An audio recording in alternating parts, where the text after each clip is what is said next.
그런 신앙생활을 잘하기 위하여 두 가지 패러다임을 잘 이해해야 합니다. 패러다임이라는 하나의 어떤 틀이에요. 하나의 패러다임이 뭐냐면 율법적인 패러다임이에요. 이 율법적인 건 내가 착한 일을 많이 해서 착한 사람 되는 거예요. 이건 윤리고 이건 도덕이고 소위 세상이 말하는 종교입니다. 내가 착한 일을 많이 하는 거예요. 근데 또 하나의 패러다임은 복음의 패러다임입니다. 내가 착한 일을 해서 착한 사람이 되는 것이 아니라 하나님이 내 안에 오셔서 하나님이 통치하시니까 내가 착한 사람이 되고 착한 사람이 되니까 착한 일이 따라오는 거예요. 자, 창세기 39장 2절을 보면 분명히 잘 드러납니다. 지금 이 창세기 39장이 뭐냐면 요셉이가 자기 형들이 죽이려다가 그 애굽의 황제의 경호식장 보디발 가정의 종으로 파는 거 아닙니까? 그래서 팔려갔어요. 언어 준비도 하나도 안 됐지. 형님들이 요셉이 죽여! 막 이런 소리가 얼마나 귀천에 맴돌겠습니까? 자, 그런 상황이에요. 근데 하나님께서 요셉과 함께 하심으로 그가 뭐가 되었다고요? 형통한 자가 됐다는 거예요. 그의 주인 애굽 사람의 집이 있으니 여전히 종입니다. 여전히 갖가지 갈등과 어려움이 있습니다. 그러나 하나님이 함께 하시니까 형통한 자가 되었고 형통한 자가 되었으니 이건 아멘 합시다. 농사 지면 농사가 잘 돼. 아멘. 형통이 따라오는 거예요. 그가 있는 그곳에 여러 종들이 질서가 잡히고 기강이 만들어지면서 이 종들이 일하는 게 행복해져. 할렐루야. 그가 형통한 자가 되었기 때문입니다. 그가 한 일 없습니다. 하나님이 함께 하셨다는 거, 하나님이 함께 하시니까 형통한 자가 되었고 형통한 자가 되니까 형통이 따라오더라. 그래서 이건 은혜의 구조입니다. 이게 복음의 구조란 말이에요. 근데 이 복음의 패러다임을 가진 사람들이나 공동체에게 나타나는 아주 중요한 신앙의 모습이 있습니다. 그게 뭐냐면 먼저 하나님부터 찬양하는 것입니다. 같이 합시다. 먼저 찬양부터 하라. 하라. 그거예요. 왜? 내가 착하게 살아서 착한 사람 된 거 아닌 거 알잖아요. 내가 무슨 복된 일 해서가 아닌 거 알잖아요. 하나님 때문에 착해지고 하나님 때문에 착한 사람 되고 하나님 때문에 복을 받고 하나님 때문에 은혜를 누리니까. 아멘. 그러니까 이런 사람들이 하는 게 먼저 주님부터 찬양한다 이것입니다. 그런데 이렇게요, 먼저 주님부터 찬양하면 여러 가지 복이 나타납니다. 하나님 이상하게 찬양하면 내 속에 있는 불평, 불만, 부정적인 생각이 떠나가게 됩니다. 신기해요. 여러분 한번 해보세요. 크게 찬양하고 깊이 찬양하면 내 속에 있는 우울감, 불안감, 염려, 걱정 떠나가게 되는 거예요. 떠나가게. 또 찬양할 때 우리 주님이 그걸 기뻐 받으세요. 찬송 중에 거하시는 여호와 이렇게 돼 있잖아요. 그걸 기뻐 받으시고 우리 삶 가운데 주님이 개입하시고 주님이 개입하시니 기적이 일어나게 되는 것입니다. 아멘. 사도행전 16장에 바울과 실라 이야기 여러분 너무 잘 알죠? 바울과 실라가 필립보에 복음을 전하러 갔습니다. 아직 교회가 없습니다. 가서 복음을 전하는데 보니까 사거리에서 한 불쌍한 이 아이가, 여자아이가 점을 치고 있는 거예요. 점을 치면 돈을 복채를 놓고 가면 뒤에 포주들이 다 뺏어가요. 그러니까 바울이 명령합니다. 내가 예수 이름으로 명하노니 점치게 하는 악한 영은 떠나갈지어다. 그랬더니 떠났어요. 굉장히 좋은 일이잖아요. 얼마나 복된 일이에요. 그 사람이 정신이 온전해졌어요. 근데 문제는 점을 못 치니까 돈을 못 벌어요. 그러니까 이 포주들이 선동을 해가지고 결국 바울과 실라가 우리 도시를 소란케 한다 그래가지고 붙잡아서 바울과 실라를 죽도록 때립니다. 그리고 감옥에 쳐넣습니다. 자, 그때 어떻게 합니까? 자, 사도행전 16장 25절 가봐요. 한밤중에 아픈 때, 힘든 때 바울과 실라가 뭐하고? 기도하고. 누구를 찬송해요? 하나님을 찬송하며 얼마만큼 찬송해요? 다른 죄수들이 들을 정도로 이렇게. 그랬더니 어떤 일이 일어나죠? 16장 26절로 가겠어요. 이에 갑자기 큰 지진이 나서 옥터가 움직이고 문이 곧 다 열리고 옥문이 다 열리고 메인 것이 풀어지더라. 아멘. 이렇게만 끝나지 않아요. 그 일로 인하여 바울과 실라를 때렸던 간수 가족이 다 예수 믿고 그 가정을 중심으로 빌립보 교회가 세워지더라. 이런 얘기입니다. 복음의 패러다임을 가졌기 때문에 바울과 실라는 감옥에 가서도 먼저 하나님께 찬송하고 먼저 하나님께 기도했더니 그들 속에는 아마 이런 생각 안 들었겠어요. 아니, 내가 주의를 하는데 이렇게 맨날 맞아야 돼. 내가 귀신 내쫓아줬으면 얼마나 좋은 일이야. 그런데 내가 감옥에 갇혀야 돼. 이런 부정적인 생각이 들어올 수 있었지만 그때 기도하고 찬송하니까 부정적인 생각, 악한 생각들, 염려 걱정은 떠나가고 하나님이 개입하셔서 옥터가 움직이고 메인 것이 풀어지고 옥문이 열리고 핍박자가 도리어 예수 믿고 교회를 개척하는 자들이 되었다. 이렇게 돼요. 여러분, 이것이 바로 복음의 패러다임을 가진 자들이 먼저 주님부터 찬양하는 삶인 줄로 믿습니다. 이게 복이라고요. 자, 오늘 본문에 보면 에베소서는 교회에 대해서 가르치는 말씀이라 그랬잖아요. 오늘 본문에도 보면 바울이요 교회 얘기를 하면서 이렇게 정의해요. 교회는 찬송의 공동체. 시작.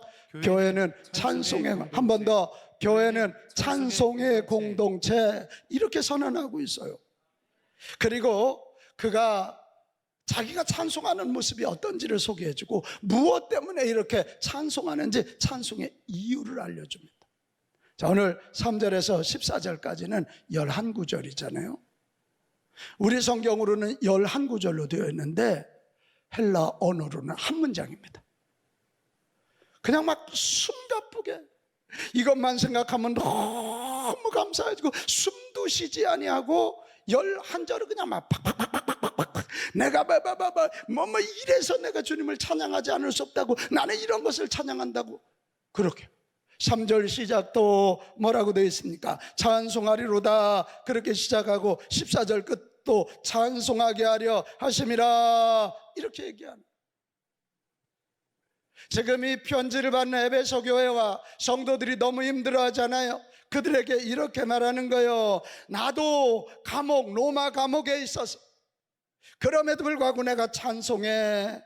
이런 것 때문에 찬송해. 그러니 당신들도 이렇게 찬양하라. 이것이 성도의 삶이고 교회 공동체가 어려움과 도전을 이기는 방법이다. 당신들도 찬양하라. 교회는 찬양의 공동체이다. 이렇게 선포하고 있는 거예요. 자, 그러면 여러분, 우리가 이제 질문, 지금 바울이 로마 감옥에 갇혔을 때거든. 오늘 에베소서를 쓸 때는 이때가 여러분 어떤 때인 줄 아시나요? 로마에 큰 화재가 납니다. 그러니까 민심이 흉흉하니까 무슨 소문이 들기 시작하냐면 그 네로 황제가 미쳐가지고 불질렀다고 소문이 나기 시작했어요. 그러니까 이 황제가 자기가 아니라는 것, 희생양을 찾다가 기독교인들을 찾았어요. 기독교인들이 그랬다고. 그래서 그것을 사람들에게 보이기 위하여 기독교 리더들을 잡아서 감옥에 가뒀습니다. 그때 지금 이 로마 감옥에 바울이 갇혀 있을 때 얼마나 기가 막히겠어요. 얼마나 억울하겠어요. 우리가 무슨 불을 놔요. 로마를 위해서 기도하고 로마 사람들을 섬긴 것밖에 없는데. 그런데 그 중에서도 바울이 흥분하며 찬양하는 거예요. 왜일까요? 뭐 때문일까요? 자, 3절이 해답입니다. 3절 같이 읽습니다. 3절 시작. 찬송하리로다 하나님 곧 우리 주 예수 그리스도의 아버지께서 그리스도 안에서 하늘에 속한 모든 신령한 복을 우리에게 주시되. 내가 찬송하는 이유는 하늘에 속한 신령한 복, 모든 것을 주셨기 때문에. 아멘. 네. 비록 내 육신은 옥에 갇혀 있어요. 나는 억울해요. 그럼에도 불구하고 내 육신이 옥에 갇히는 불편함보다 억울함보다 더 큰 하늘의 신령한 복이 내게 임하여 있기 때문에 나는 감옥에서도 찬송할 수밖에 없노라. 그럼 우리는 여기서 또 한 가지 질문, 도대체 하늘의 신령한 복이 뭐지? 하나님이 주시는 신령한 복이 뭡니까? 세 가지인데요. 첫째는 성부 하나님이 선택하셔서 자녀가 되게 하신 복이에요. 자, 4절로 가겠어요. 4절. 곧 창세전에 그리스도 안에서 우리를 택하사 우리로 사랑 안에서 그 앞에 거룩하고 흠이 없게 하시려고. 자, 창세전에 예수님 안에서 우리를 선택하셨대. 왜? 5절로 갑니다. 그 기쁘신 뜻대로 우리를 예정하사 예수 그리스도로 말미암아 자기 아들들이 되게 하셨으니. 우리를 선택하신 이유는 하나님의 자녀가 되게 하시려고. 아멘. 이렇게. 여러분, 종이 아니라 자녀입니다. 자녀의 복이 얼마나 큰지 우리는 알죠? 자녀는 부모가 알아서 일상의 필요를 채워줍니다. 위험한 상황으로부터 보호해줍니다. 우리 하늘 아버지는 우리의 작은 신음에도 응답하시고 우리 기도에 응답해 주십니다. 그리고 이런 우리 예수 믿는 자들을 교회 공동체로 만들어서 형제자매 되게 하시는 거예요. 우리 옆 사람에게 인사합시다. 우리는 한 형제입니다. 우리는 한 형제입니다. 그러니 얼마나 풍성해지는 거예요. 그리고 하늘 아버지가 계시는 천국으로 결국은 우리를 인도해서 영생 복락을 누리게 되는 것입니다. 이게 하나님 자녀 되는 복이거든요. 그런데 이것을 위하여 하나님이 미리 선택해 주셨다는 거예요. 미리 예정해 주셨다는 거예요. 이 선택과 예정 앞에 바울이 지금 흥분하고 있어요. 그 이유가 뭘까요? 한마디예요. 내가 아무리 생각해도 난 하나님이 특별히 나를 선택하거나 나를 찜하실 이유가 없는 사람이야. 나는 그런 자격이 없다는 것을 알았기 때문에 나는 지옥 가야 마땅하고 매맞아야 마땅한 나를 하나님께서 선택하여 자녀로 삼아주시다니. 자, 고린도전서 1장 27절 28절을 읽으면 이 바울의 심정을 잘 이해할 수 있습니다. 미련한 것들을 택하사 지혜로운 자들을 부끄럽게 하시려고 나같이 미련한 걸 택하셨지. 세상에 약한 것들을 택하사 강한 것들을 부끄럽게 하시기 위하여 나같이 약한 것, 불치의 병이 있는 자를 택하셨지. 세상에 천한 것과 멸시받는 것들과 없는 것들을 택하사 있는 자들을 패하시려고 나 같은 것 택하셨지. 이 선택의 교리, 예정의 교리는 논쟁이 많은 교리입니다. 예정이란 말, 프로오리조라고 하는 말은 창세전에 구원할 자를 미리 선택하시는 하나님의 주권적인 역사를 가르쳐요. 근데 여러분, 이게 기계적으로 적용이 돼봐요. 아니, 유태자 장로님은 하나님이 당신 딸 삼으시려고 선택했는데 그럼 선택받지 못한 박태자는 뭐예요? 박이 터지는 게 박태자예요? 이게? 불공평하죠? 하나님이 공평하시지 않으세요. 그러니까 기계적인 예정 이야기는 아닙니다. 오늘 바울이 말하는 예정론은 고백적 예정입니다. 아무리 생각을 하여도 이해가 되지 않는다. 나는 정말 자격이 없는데 주님이 나를 선택하시다니. 이것은 틀림없이 하나님이 내가 이 땅에 오기 전부터 나를 써주시려고, 사랑하여 주시려고 예정한 것이다. 정말 감사하다. 그 주님을 전심으로 찬양한다. 아멘. 이게 고백적 예정입니다. 이게 고백적. 세상에 우리 왜 이런 말 하잖아요. 저 사람은 전생에 뭔 일을 저렇게 잘해가지고 저런 신랑 만나고, 우리 집 얘기예요. 저렇게 복을 받아. 이거. 그러니까 막 이게 이해가 되지 않을 때 이건 틀림없이 예전부터 계획이 있었을 거야, 뭐 이런 얘기예요. 기독교는 전생 그런 거 없습니다. 자, 그냥 이해를 쉽게 하기 위해서 하는 거예요. 이게 고백적 예정입니다. 고백적 예정. 여러분, 그렇습니다. 성도는 선택해 주시고 자녀 삼아 주신 하나님께 찬송하는 자이고, 교회는 선택하여 주시고 써주시고 자녀 공동체로 만들어주신 하나님께 찬송하는 공동체인 줄로 믿습니다. 아멘. 같이 합시다. 교회는 찬송하는 공동체. 찬송하는 공동체. 두 번째, 하나님이 주신 신령한 복은 뭐냐? 성자 예수님을 통해서 우리의 죄를 속량해 주시고 우리 죄를 용서해 주신 복입니다. 7절로 가겠습니다. 7절 우리는 시작. 우리는 그리스도 안에서 그의 은혜의 풍성함을 따라 그의 피로 말미암아 속량 곧 죄사함을 받았느니라. 우리 인생의 무거운 짐이 죄짐 아닙니까? 그죠? 우리가 죄를 걸머지고 가면요, 나 스스로에도 불행감을 느껴요. 아유, 못난 놈, 아유, 못난 놈. 그렇게 돼. 자기가 못난 놈이라는 걸 감추기 위해서 자꾸 남을 공격해요. 어느 공동체에 가면 지도자를 공격하면서 내가 저 지도자보다 똑똑하다고 이렇게 생각해요. 그래서 공동체 생활도 불편해요. 남들과 관계를 잘 맺지 못해요. 그래서 이웃과의 관계가 깨져요. 가정에서도 동일해요. 그 천국 같아야 할 가정이 지옥과 같이 되는 거예요. 그리고 죽고 나서도 마귀와 함께 이 죄 때문에 죄 짓게 하는 마귀와 함께 지옥에 떨어지게 되는 거예요. 그런데입니다. 그런 우리를 불쌍히 여기시고 하나님 앞에 지은 죄를 스스로 용서 안 받을 수 없는 인간들을 불쌍히 여기시고 그 하나님이 인간의 몸을 입고 이 땅에 오셨으니 우리 주 예수 그리스도이십니다. 아멘.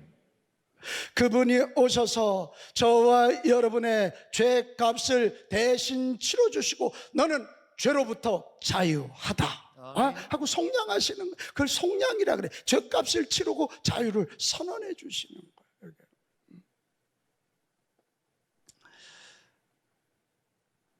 오늘 여러분 말씀 잘 들으세요. 너무 뻔한 설교라고 그렇게 하지 마세요. 오늘 사실 이것이 복음의 기초입니다. 이 기초가 든든하지 않으면 교회 와서 우리 유태자 장로님이 누가 뭐라고 한마디 했다고 시험 들어. 맨날 시험에 빠져. 그러나 이 복음의 기초가 분명하면 누가 뭐래도 나보고 뭐 미친 사람이라 그래도 나는 이 신령한 은혜 때문에 흔들리지 않게 될 것입니다. 아멘. 인간의 몸을 입으신 하나님이 나 같은 거 위하여 내 죄 용서해 주시려고 죽어주셨다면 그거보다 더 큰 은혜가 어디 있어요? 예수님의 십자가의 속량 사역 때문에 우리는 하나님의 용서를 받고 하나님과 화해하게 돼서 이제 하나님을 아버지 이렇게 부를 수 있어요. 예수님의 이 십자가의 속량 사역 때문에 우리 모두는 하늘나라 가족이 되어 한 형제가 되었어요. 예수님의 이 십자가의 속량 사역 때문에 우리는 죽음조차도 복이 있다고 선언하고 사는 사람들인 줄로 믿습니다. 자, 요한계시록 14장 13절. 제가 장례식 갈 때마다요 이 말씀이 그렇게 가슴을 뜨겁게 하늘에서 음성이 들리는데 지금 이후로 주 안에서 죽는 자들은 뭐가 있도다? 복이 있다. 장례식에서 복 얘기를 어떻게 예수님 안에서 죽은 자들은 죄 용서를 받고 하나님의 자녀 되었으니 지금 죽어도 하늘나라 아버지 하나님의 집 하늘나라에 가서 참된 안식과 상급을 누리게 된다. 그래서 복이 있다. 예수님의 십자가의 속량 사역 때문에 이런 것이 가능한 거예요. 디모데전서 1장 13절로 가보면 내가 전에는 비방자요 박해자요 폭행자였으나 맞지요? 다메섹에서 예수님 만나기 전에 스데반을 돌로 쳐 죽였고 여전히 믿는 사람들 잡아 죽이러 다녔던 그런 사람이에요. 그러니까 지옥 아랫목에 가야 돼요. 예수님한테 뺨 맞아야 되고 매를 맞아야 될 사람. 15절 죄인 중에 내가 우두머리라는 거예요. 그런 나를 위하여 예수님이 십자가에서 피 흘려주시고 그걸 믿었더니 죄 용서해 주시고 하나님 자녀 될 뿐만 아니라 이방 선교사로 써주셨습니다. 그러니 이가 어떻게 감사를 안 하고 어떻게 찬송을 아니할 수가 있겠습니까? 교회는 예수 그리스도의 십자가의 속량의 은총을 찬양하는 공동체입니다. 마지막 세 번째, 신령한 은혜 세 번째는 뭐냐? 성령 하나님이 보증하여 주시는 복입니다. 자, 13절, 14절 읽겠습니다. 그 안에서 너희도 진리의 말씀 곧 너희의 구원의 복음을 듣고 그 안에서 또한 믿어 약속의 성령으로 인치심을 받았으니 이는 우리 기업의 보증이 되사 그 얻으신 것을 속량하시고 그의 영광을 찬송하게 하려 하심이라. 할렐루야. 이게 뭐냐면 세상을 창조하신 하나님이 우리를 선택하셨고 그분이 우리를 죄로부터 해방하기 위해서 인간의 몸을 입고 이 땅에 오신 분이 예수 그리스도인데, 예수 그리스도가 저와 여러분을 위하여 십자가에 죽으셨고 예수님이 부활하시고는 지금은 거룩한 영으로 믿는 자들 안에 오셔서 우리를 통치하시고 다스려 주신다는 거예요. 아멘. 그러니까 냄새나는 내 안에 오셔서 지금 하시는 일이 세 가지예요. 하나는 믿게 해주시는 거예요. 성령이 아니고는 예수를 주시라 할 수 없느니라. 여러분, 예수님이 주님이라고 믿어지십니까? 아멘. 그렇다면 성령이 내 안에서 일하고 계신 거예요. 또 하나 도장 찍어 주신대요. 너는 내 아들이야. 너는 내 종이야. 빛가운교회는 내 교회야. 도장 찍어 주신대. 확신을 주시는 거. 그리고 마지막에 하늘나라 갈 때 보증해 주신대요. 여러분, 이 놀라운 복을 깨달으면요, 어디에서든지 언제든지 어떤 상황에서든지 감사하고 찬양할 수 있어요. 아멘. 다시 성령님이 내주하셔서 나를 다스리시고 내게 확신 주시고 소망 주신다는 사실을 믿으면, 이 복을 누리면 어디서든지 언제든지 어떤 상황이든지 감사하며 찬송하게 됩니다. 아멘. 인도의 개척 선교사였던 스코트 목사님이 계셨어요. 이분이 어느 날 복음이 하나도 전해지지 않은 미개척지에 전도를 하러 막 가고 있는데 갑자기 한 무리가 나타나서 그를 무릎 꿇히고 그의 가슴에다 창을 겨눕니다. 아, 내가 여기까지인가 보다, 그렇게 생각하고 스코트 목사님이 자기 등에 메고 있는 바이올린을 꺼냈습니다. 그리고 이 바이올린을 켜기 시작하면서 원주민들의 언어로 찬송을 시작했어요. 주 예수 이름 높이여 다 찬양하여라. 금멸유관을 들여서 만유의 주 찬양. 금멸유관을 들여서 만유의 주 찬양. 눈을 감고요, 자가 바이올린을 키면서요 4절까지 찬송을 했어요. 지금 자기 가슴으로 이게 창이 들어와야 되는데 4절이 끝날 때까지 안 들어와요. 그래 바이올린을 내려놓고 이렇게 쳐다봤더니 세상에 그 사람들이 창을 다 밑으로 내리고 눈물을 흘리고 있는 거예요. 그러면서 한마디, 당신이 누군지 모르지만 당신이 부르는 이 노래가 우리의 가슴을 헤집었습니다. 도대체 당신이 말하는 주님이 누굽니까? 얘기 끝났어요. 그래서 그들에게 예수 복음을 전했고 그 마을이 복음화되었다고 하는. 여러분, 이 찬송에 대한 간증은 엄청납니다. 이 스코트 목사님이 자기 가슴에 창이 겨누어져 있지만 성령님이 내 안에 계시고 설령 내가 죽더라도 천국 간다는 이 확신, 성령의 내주하심 때문에 주어지는 이 확신 때문에 그는 찬송을 불렀고 찬송을 통해서 하나님이 일하시니 그들의 마음이 움직여진 것이고 아멘. 복음의 문이 열리게 된 것입니다. 아멘. 사랑하는 여러분, 우리가 찬송하며 살 이유를 아셨습니까? 정말 놀라운 신령한 복 아닙니까? 자, 그런데 더 놀라운 것은 이 복의 크기뿐만 아니라 이 놀라운 복을 받기 위하여 저와 여러분이 한 것이 아무것도 없다는 거예요. Nothing. 바랍니다. 저와 여러분 찬송의 사람들이 되기를 바라고, 아멘. 우리 빛가운 교회 공동체는 찬송의 공동체 되게 합시다. 아멘. 찬송 소리가 팍 올라가는 거예요. 찬송 소리가. 오늘 이것을 꼭 기억하면서 이번 한 주 찬송으로 승리하는 저와 여러분 모두가 되시기를 주님의 이름으로 축복합니다. 아멘.